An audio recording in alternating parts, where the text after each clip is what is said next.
પાયાવદરમાં સ્થાનિકો દ્વારા મેદાનમાં પડેલા નગરપાલિકાના વાહન તેમજ અનેક વસ્તુઓ ઉપાડવા અનેકવાર રજૂઆતો કરાઈ છે।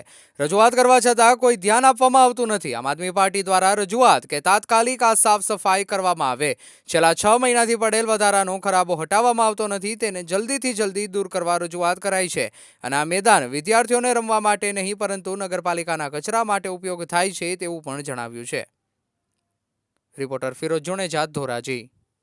રોજ અહીં સ્થાનિકો દ્વારા મળતી માહિતી તેમજ આમ આદમી પાર્ટીને રજૂઆત અમારી પાસે જ્યારે આવેલી ત્યારે સ્થાનિકો દ્વારા છેલ્લા 6 મહિનાથી અહીંયા નગરપાલિકા દ્વારા જે મેદાન છે, મેદાનની અંદર જ્યારે વધારાનો ઢગલો કરવામાં આવેલો છે, જે વધારાનો ખરાબો છે જે આની અંદર નાખવામાં આવેલો છે, સ્થાનિકોએ અનેકવાર રજૂઆત કરેલી છે મોબાઈલ દ્વારા, રૂબરૂ મારફતે। તે છતાં પણ નગરપાલિકાના જ્યારે આંખ આડા કાળી પટ્ટી બાંધેલી હોય જાણે એમ જોવા મળે છે।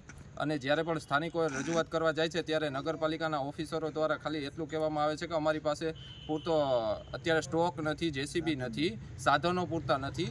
અને આ માટે જ હાલ અત્યારે છેલ્લા 6 મહિનાથી તમે પાછળ જોઈ શકો છો કે પાછળના વિસ્તારની અંદર જ્યારે વધારાના જે અનૈચ્છિક વૃક્ષો ઉગી ગયા છે, બાવળો છે, જેના લીધે અહીંયા જીવજંતુનો પ્રશ્ન થાય છે, અન્ય પ્રાણી, સાપ જેવા પ્રાણીઓ અહીંથી નીકળે છે।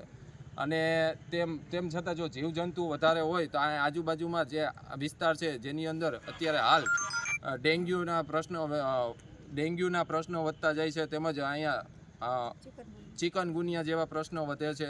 અને આજુબાજુનો વિસ્તાર જે આ બસ સ્ટેન્ડથી ખૂબ જ નજીક હોવાથી અહીંયા હાઈસ્કૂલનું મેદાન એ મિડલ એરિયામાં આવે છે અને આ કોઈ સ્ટોર કરવાની જગ્યા નથી।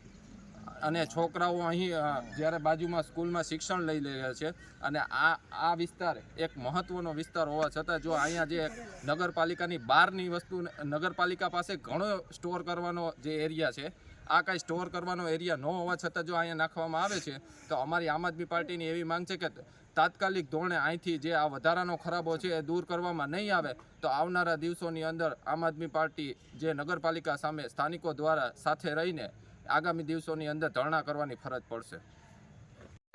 આજરોજ અમે જે આજુબાજુના હાઈસ્કૂલના મેદાનની આજુબાજુમાં રહીશો રહે છે એના કહેવાથી આજુબાજુમાં એને મચ્છર થાય છે, ડેન્ગ્યુના વાહરા છે, પ્લસ એને અહીંયા માણસો આવીને દારૂની મિજબાનીઓ કરે છે, અંદર ઢોર કરે છે, આ ડેલાનો પ્રશ્ન છે, સાફ સફાઈનો પ્રશ્ન છે। આપણે ઉપરથી સાફ સફાઈનું અભિયાન ચલાવીએ એક બાજુ આ કચરા ગામ વચારે ભેગા કર્યા છે અને આ જે હાઈસ્કૂલ ને સાંસ્કૃતિક ભવન બન્યું છે એનોય વિરોધ કરે છે આ આજુબાજુના રહીશો।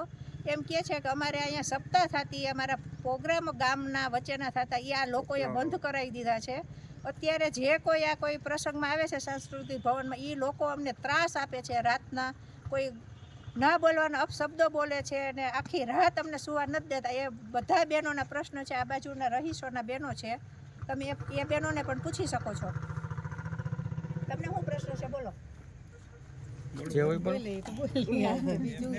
તમારા ઘરમાં સાપ આવ્યો તો એમ કે જનાવર તો થાય જ છે, અહીંયા અકડી ઠકડી નાખોથી કચરાને ઘર સુધી જનાવર પહોંચે છે, સાપને પડકાટ।